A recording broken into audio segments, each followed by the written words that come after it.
Olá, turma! Olha, o professor Euler está de volta com mais uma aula de matemática. Hoje estaremos dando continuidade nos nossos estudos matemáticos, certo?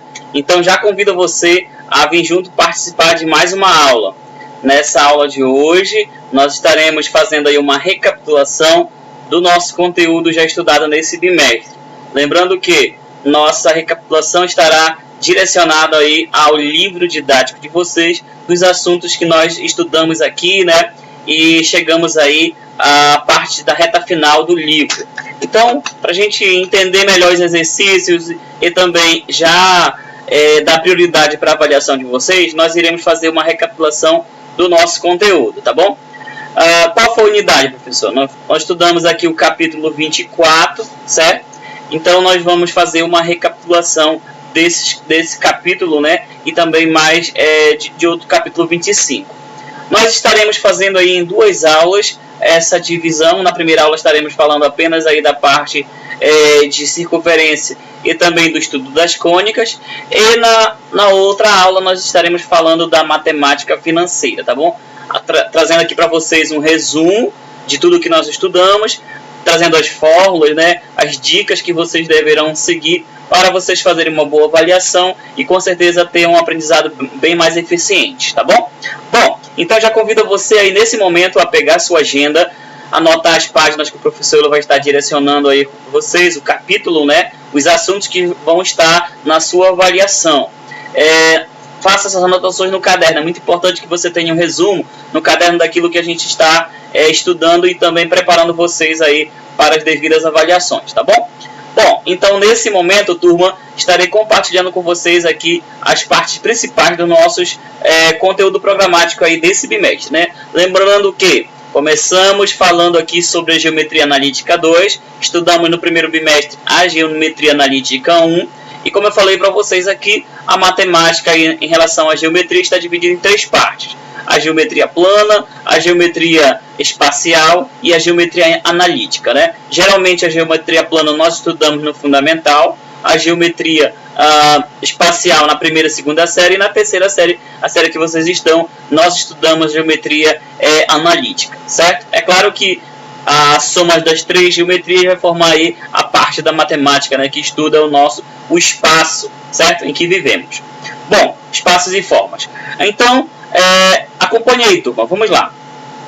Nós vamos começar aqui, ó, com a nossa recapitulação, né? A recapitulação de tudo que nós já estudamos aqui. Então, eu quero que você acompanhe aí, nesse momento, a nossa recapitulação e preste bastante atenção aí nos nossos conteúdos, tá bom? Vamos lá.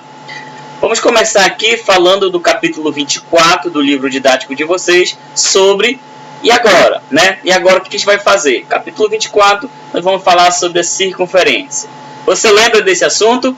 Não? E agora o que você vai fazer? Você vai prestar atenção na aula do professor Euler, que você vai estar relembrando aqui as partes principais que nós estudamos aqui durante as nossas aulas, tá bom? Então você do outro lado da telinha agora vai ficar bem concentrado, tá bom? Você vai ficar em silêncio, só observando aqui a nossa aula como recapitulação, tá bom? Nós podemos utilizar a palavra revisão, mas acredito que recapitulação é mais formal, né? E estaremos fazendo isso agora. Então vamos lá.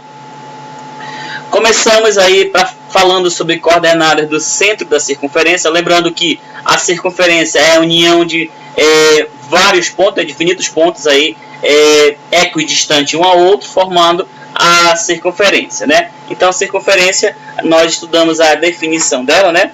É uma figura plana, né? Então nós temos aí o conceito de circunferência.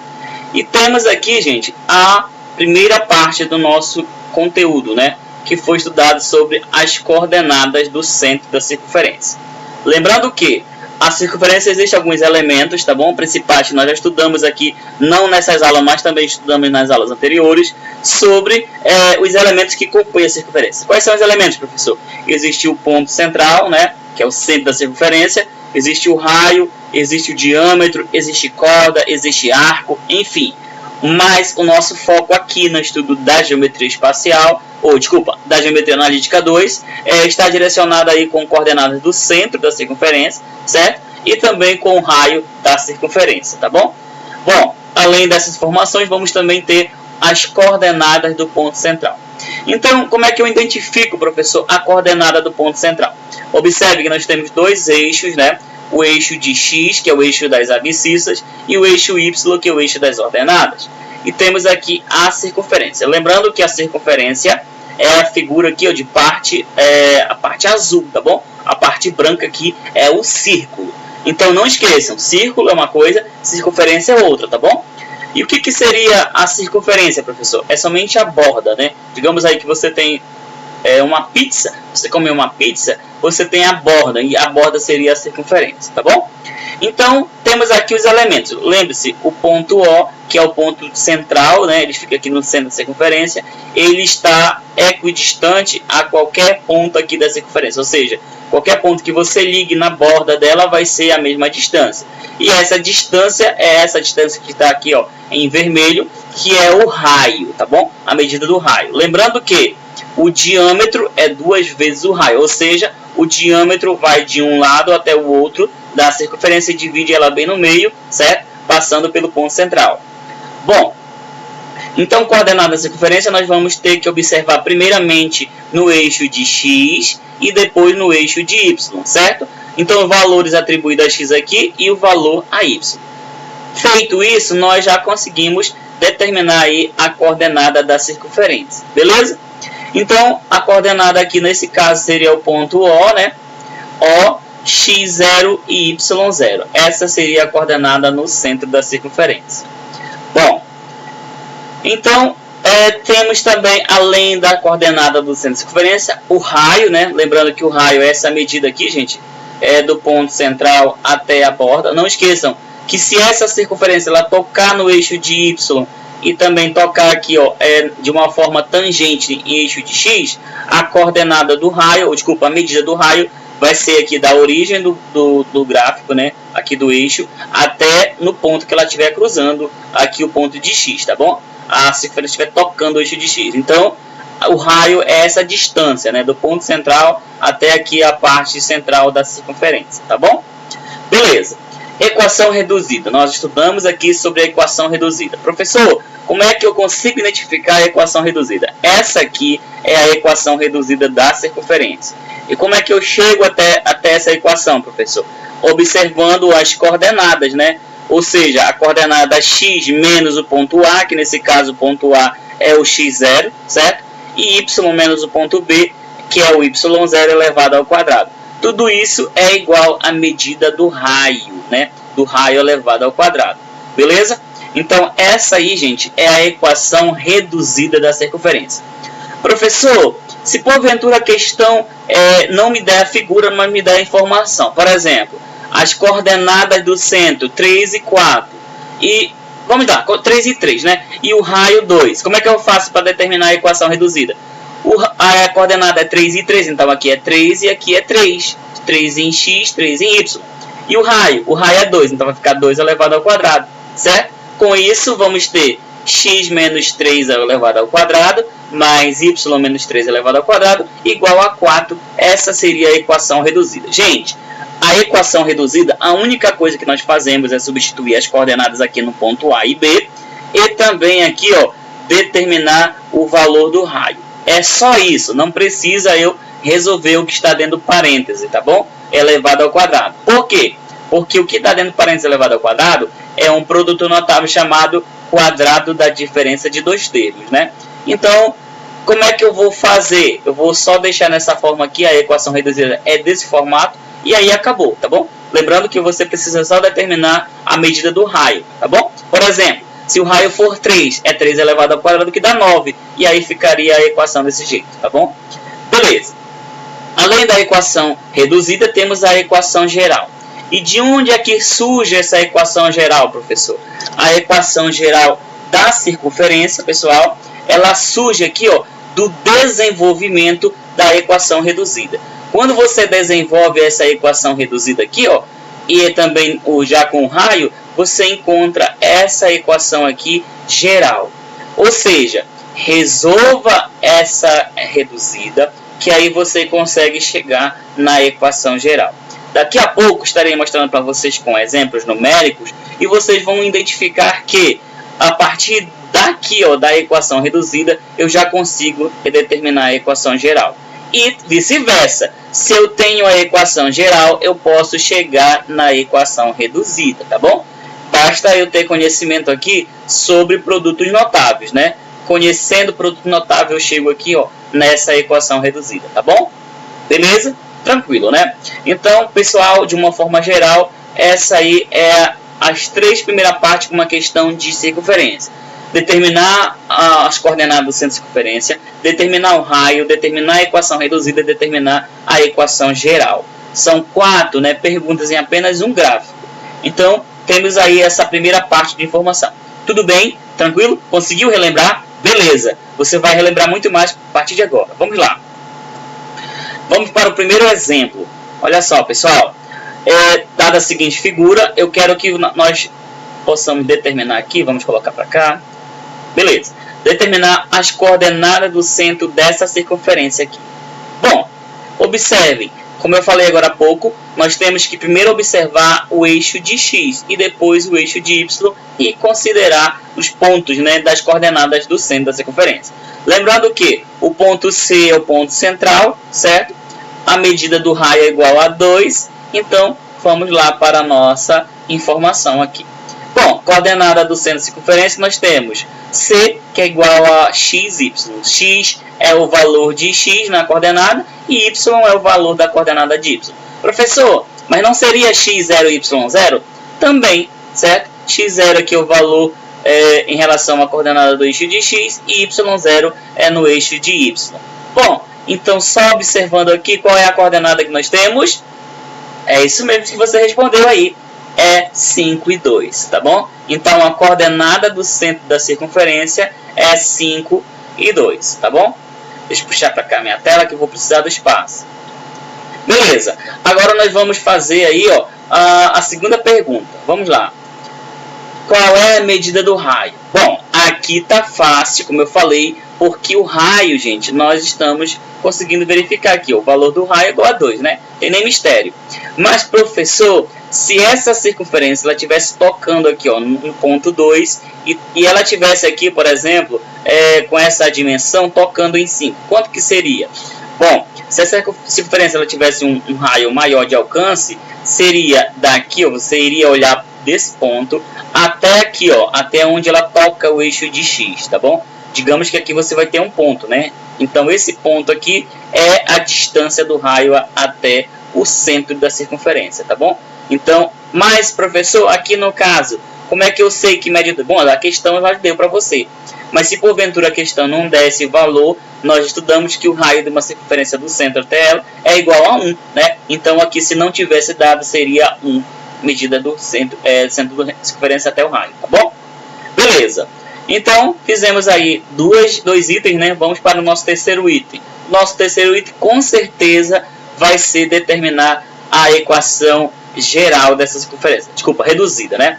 Bom, como é que eu sei, professor? Determinar a reduzida. Nós já temos o valor do eixo de x, né? Tá aqui o valor de x, x0, e o y0 é 2. Então, basta observar que nós podemos também trocar por A e B, né? O A é esse, o B é esse. Beleza. Agora vamos fazer a letra C. Letra C. Qual é a equação reduzida da circunferência? Qual é a equação reduzida, professor? Essa aqui é a fórmula geral. Olha aqui, ó. Nós temos a figura, certo? E a equação geral é essa aqui, ó. X menos A ao quadrado mais Y menos B ao quadrado, que é igual a raio ao quadrado. Professor, mas eu vi em outro livro, outro site, que aqui ele utiliza x0 e aqui y0. Não tem problema também. Eu coloquei assim, ó, para ficar bem mais fácil de você também entender, tá bom? Tem diversas maneiras aí de representar algebricamente essa fórmula. Beleza. Agora que nós colocamos aqui a fórmula, vamos identificar quem é A. O A é 5. Quem é B? O B é 2. Então, vamos colocar aqui os valores de A e B. Qual é a medida do raio? Nesse caso, o raio é 2, né? Então, colocando os valores aqui, ó, atribuindo valores para A, B e R, nós vamos ter x menos 5 ao quadrado mais y menos 2 ao quadrado igual a 2 elevado ao quadrado. 2 elevado ao quadrado é a medida do raio. Bom, Agora que o 2 está elevado ao quadrado, vamos resolver apenas isso e encontramos a equação reduzida da circunferência. Essa aí é a equação reduzida. Não precisa mais fazer nada, tá bom? Não precisa mais fazer nada. Beleza? Tudo bem? Tranquilo, turma? Vamos adiante. Temos agora a letra D. A letra D vai pedir para você determinar a equação geral. Como é que eu consigo determinar a equação geral, professor? Bom, para determinar a equação geral, você precisa determinar o valor da equação reduzida, tá bom? A partir daqui você consegue chegar na equação geral. Ou simplesmente, se você tiver a coordenada e o valor do raio, também você consegue montar a equação geral. Beleza? Vamos lá. Qual é a equação geral da circunferência? Está aqui novamente mais uma questão que a gente precisa ter bastante atenção. Está aqui, pessoal. A gente repetiu o mesmo exemplo para ficar bem mais fácil de você entender, né? Então, essa aí é a equação reduzida. Como é que eu faço para chegar na geral, professor? Você desenvolve esse produto notável. Lembrando que aqui é o quadrado da diferença de dois termos, né? Então, quadrado da diferença de dois termos é igual ao quadrado do primeiro termo menos o produto do primeiro pelo segundo termo. Lembrando que o primeiro termo é x e o segundo termo é y. Então, o produto de 2 vezes x vezes 5 mais o quadrado do segundo termo. Isso aqui, ó, gente, tudo isso é o quadrado da diferença desses dois termos, né? Mais, tá aqui o mais, quadrado da diferença dos dois termos aqui em relação a y. Então, vai ficar y ao quadrado menos 2y vezes 2, mais 2 ao quadrado, que é igual a 4. Então, todo esse valor aqui é igual a 4, certo? Agora, resolvendo aqui esse produto notável na forma de agrupamento, vamos ter x ao quadrado menos 2 vezes 5 é 10x, mais 5 elevado ao quadrado vai 5 vezes 5 dá 25, mais y ao quadrado menos 2 vezes 2 vai dar 4y, mais 4, que é igual a 4. Beleza? Professor, cheguei à resposta? Não, nós vamos reduzir mais. Lembra-se que ainda dá para agrupar aqui. Ó. Nós vamos agrupar e deixar na forma geral. Então, ficaria x ao quadrado mais y ao quadrado. Eu vou trazer aqui, ó, porque ele é maior grau, né? O menos 10x não tem com que agrupar, repete. O menos 4y não tem com que agrupar, repete. O 25 repete, o 4 repete. E o 4 que está positivo no segundo membro, ele vem para o primeiro membro negativo. E iguala tudo a zero, né? Bom, agora que agrupei todos os termos semelhantes, iremos fazer agora a simplificação. Repete o x ao quadrado, repete y ao quadrado, repete menos 10x, repete menos 4y e soma. 25 mais 4 vai dar 29, 29 menos 4, 25, igual a zero. Essa aqui é a equação geral da circunferência. Beleza? Tudo tranquilo, turma? Então, pessoal, sobre circunferência, essas três partes aí, né, é o que mais a gente vai estar solicitando de vocês aí na resolução da lista, também da avaliação, tá bom? Da prova. Vamos lá. Vamos falar agora um pouquinho mais aí sobre a posição relativa entre ponto e circunferência. Bom, temos três situações relacionadas a esse conceito. Nós vamos falar de posição relativa na circunferência, estão aí direcionados na página 13 do livro de vocês, tá bom? 13 em diante. Então, olha só, posição relativa entre ponto e circunferência, nós temos três situações. O ponto, ele pertence à circunferência, o ponto, né? O ponto, ele pode ser exterior à circunferência, ou o ponto pode ser interior à circunferência. Então, são três casos. E como é que eu consigo, professor, determinar uma situação como essa? Bom, primeiramente, você vai ver que a distância do ponto central até aqui, o ponto, o segmento até o ponto, é uma distância que excede o tamanho do raio. Essa distância do ponto até aqui, a borda da circunferência, é igual à medida do raio. E essa distância aqui, ó, do ponto C até o ponto P, é menor do que o raio. Então, em relação à posição relativa entre um ponto e circunferência, temos três situações. Primeiro, o P, né, ou o ponto, ele pode pertencer à circunferência. Olha aí, gente, pertence à circunferência. Ele pode ser maior do que a circunferência, ou seja, exterior, ou ele pode ser interior à circunferência. Bom, quando é que ele é ele vai pertencer à circunferência quando a medida dele, desse ponto, for igual à medida do raio, tá bom? Então, a distância do ponto central até o ponto vai ser igual à medida do raio. Isso vai nos trazer a seguinte situação, que distância de P até o ponto C é igual ao raio. Isso implica que P pertence à circunferência, ou seja, P é um ponto da circunferência, tá bom? Tudo bem? Tranquilo, né? Agora temos a próxima situação, quando o ponto foi exterior à circunferência. Quando ele for exterior, ou seja, ele excedeu a circunferência, nós podemos afirmar que esse ponto, o ponto é maior do que o raio, né? A distância desse ponto é maior do que o raio. E é isso que nós temos aqui, ó. A distância do ponto C é maior do que o raio. Isso implica que P é externo à circunferência. Beleza? Tudo bem? Tranquilo, né? Agora nós temos a última parte aqui, ó, que é sobre o ponto interior. O que significa, professor? Um ponto interior significa dizer que a distância do ponto central até o ponto P vai ser menor do que o raio, e é o que nós temos aqui. Vocês podem observar, ó, que a distância P até o C é menor do que o raio, por isso P ele é interno à circunferência, ou seja, ele está dentro da circunferência. Beleza? Tudo tranquilo? Joinha, né? Gente, não esqueça que tem posição relativa entre ponto e circunferência e tem posição relativa entre reta e circunferência, tá bom? Essa situação aqui é ponto e circunferência. Vamos para o próximo item. Agora falando sobre posição relativas entre reta e circunferência. Bom, existem 3 casos também, né? Isso aqui pode ser tanto a reta quanto a própria circunferência, tá bom? Então, a posição relativa entre reta e circunferência, ela pode ser exterior, tangente ou secante. Professor, volte novamente. Olha só, a reta ela pode ser exterior, ela pode estar tangente ou ela pode estar secante.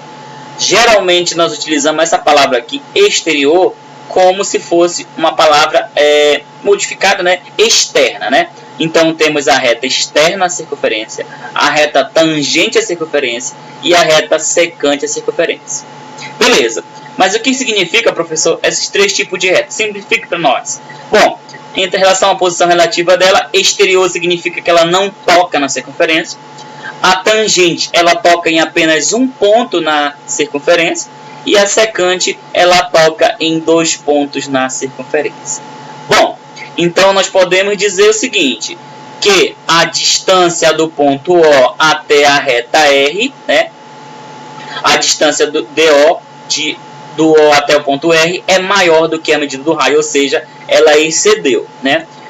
A distância em relação à tangente, né, do ponto A até o ponto R, né, até aqui a reta R, ela é igual, ou seja, a reta ela é tangente à circunferência. E aqui a secante, a distância do ponto O até o ponto R, ela é menor, né? Então, nesse caso, ela é menor do que a distância do raio, tá bom? Então, temos 3 situações. A maior do que o raio, menor do que o raio, igual ao raio. Exterior, tangente, secante. Não esqueça disso aí, gente, porque nós vamos estar solicitando de vocês aí nas questões, tá bom? Beleza? Beleza, né? Então, vamos para o próximo tópico. Vamos aqui só mostrar para vocês como que fica de uma forma geral através de um GIF.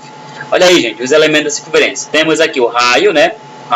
O diâmetro, certo? O arco, observe o arco. A corda, certo? A secante e, por último, a tangente, tá bom? Essa é a representação. Centro, novamente. Raio, de novo. Diâmetro, arco, corda, secante e a tangente, tá bom? Essas aí são as representações, né, dos elementos da circunferência. Eu quero que vocês gravem bastante aí, ó, que vocês vão sempre precisar aí desses elementos para estudo, tá bom? Beleza, vamos lá aí adiante. Vamos falar agora sobre o estudo das cônicas. Temos aí a circunferência, a elipse, a parábola e a hipérbole, né? Eu quero que vocês estudem bastante aí sobre a secção, tá bom? Quando um plano aqui, quando um cone é seccionado no sentido aqui horizontal, né? A secção dela vai ser uma circunferência, ou seja, vai ser um círculo, né? Quando o plano é seccionado transversalmente, certo? a figura formada vai ser uma elipse. Quando o plano ele for seccionado, deixa eu só lembrar aqui a palavra que fugiu da ideia agora. Vamos verificar aqui, só para dar uma ajuda, tá? Em relação à palavra. Ela for seccionada paralelamente, tá bom? Paralelamente, aí vamos ter a formação de uma parábola. E, por último, a hipérbole quando dois cones for seccionados, um e outro invertido, né? Aí vamos ter a hipérbole. Beleza? Vamos lá. Então, vamos estudar um pouquinho sobre a elipse, parábola e hipérbole. Os elementos da elipse são focos, né? Foco 1, foco 2, centro, certo? Eixo maior, eixo menor. E, por último, a distância focal, né? Não esqueça que a distância focal é 2C, tá bom? Então, para resolver uma questão, você vai precisar do 2A, do 2B e 2C. 2A e 2B nós temos como focos, né? E 2C é a distância focal, beleza? Toda vez que a questão pedir distância focal, você já sabe. Bom, na sequência vamos ter um exemplo aqui, ó. Gente, a equação geral, tá? Não esqueça que a equação geral da elipse é x ao quadrado sobre a ao quadrado mais y ao quadrado sobre b ao quadrado igual a 1. Esse 1 aqui, ó, é sempre direcionado ao valor que nós vamos encontrar geralmente como o raio, né? Que é o valor c. Beleza. Agora nós temos aqui uma questão para vocês identificarem como é feito o processo. Vamos lá. Exemplo. Olha aí, gente. Uma elipse tem eixo maior medindo 10 cm e eixo menor medindo 8 cm. Qual é a distância focal dessa elipse? Bom, distância eixo maior é o eixo A, eixo menor é B e distância focal é C, né? Então, vamos fazer aqui a identificação dos elementos. 2A igual a 10, 2B igual a 8 e 2C nós não temos, que é esse que nós vamos descobrir, que é a distância focal. Agora, se 2A igual a 10, qual é o valor de A? O A é igual a 5, certo? Se 2B é igual a 8, qual é o valor de B? Qual é o número que multiplica por 2 que dá igual a 8? É o 4. E o C, como é que eu determino o C? Através do teorema de Pitágoras, né? Temos a fórmula A ao quadrado igual a B ao quadrado mais C ao quadrado. Essa aqui, gente, é a fórmula para calcular a elipse, tá bom? A distância focal na elipse. Quando for na hipérbole, o C vai ser aqui na frente, tá bom? Aí fica C ao quadrado mais A ao quadrado mais B ao quadrado, tá bom? Não esqueça disso. Bom, então já temos o valor de A, né? O A é 5, então vai ficar 5 ao quadrado. B é 4, 4 ao quadrado mais C ao quadrado. 5 ao quadrado vai dar 25. 4 ao quadrado é 16 mais C ao quadrado. 25 vai subtrair de 16, que é igual a C ao quadrado. 25 menos 16 é igual a 9. Isso implica que o C é igual a 3. Determinamos o valor de C. Então, a distância focal é essa, professor? Não, gente. A distância focal é 2 vezes o valor de C. Cuidado, tá bom? Então, 2 vezes C vai ser igual a 6. Essa aqui é a distância focal, tá bom? 6 e não 3. Tá bom? Beleza, né? Vamos para o próximo. O próximo aqui é a hipérbole. Vamos falar um pouquinho da hipérbole. Temos elementos da hipérbole que são os mesmos, só que a fórmula de falar ele vai mudar, né? Temos os focos, a distância focal também. Temos o centro. Temos o eixo real ou o eixo transversal, né? Eixo imaginário ou conjugado. Então, nós vamos estar estudando aqui, ó, sobre esse eixo imaginário e conjugado no próximo bimestre, com certeza. Então, nós temos aqui a fórmula, né? Tanto para encontrar a distância focal, quanto a fórmula geral da hipérbole, né? Da equação da hipérbole. Vamos agora relembrar vocês. Só muda aqui o sinal menos, né? Vamos relembrar vocês a aplicação. Vamos lá. Exemplo. Uma hipérbole tem eixo real medindo 8 cm e eixo imaginário medindo 6 cm. Mesmo processo que nós fizemos anteriormente. Coloca o A, o B e o C, né? Então, o A é igual a 4, porque 2 vezes 4 é 8. O B é igual a 3, porque 2 vezes 3 é 6. E o C a gente vai encontrar agora a partir do teorema de Pitágoras. Vamos encontrar. Então, C ao quadrado é igual a 4 ao quadrado mais 3 ao quadrado. C ao quadrado é igual a 16 mais 9. C é igual a 25, né? C ao quadrado é igual a 25, C é igual a 5. Essa aí é a distância do ponto C. Mas a distância focal não é 2 vezes C, então 2C é igual a 10, né? Encontramos o valor de C. Beleza? Tranquilo, né? Bom, agora que nós fizemos aí uma breve recapitulação, lembrando que a parábola, não vamos estar utilizando muito parábola no momento, mas na próxima aula a gente vai estar dando continuidade com o estudo da parábola, tá bom? Bom, então vamos lá deixar a missão para vocês agora. Quero que vocês façam aí, ó, no livro didático de vocês a página 68 e no livro de atividades a questão 18 a 21, as páginas 36 e 37. Beleza? Turma, meu muito obrigado. A nossa aula vai finalizar por aqui. Na nossa próxima aula nós vamos dar continuidade aí na nossa recapitulação do estudo da matemática, tá bom? Meu muito obrigado, um grande abraço e um ótimo final de semana. Tchau, tchau!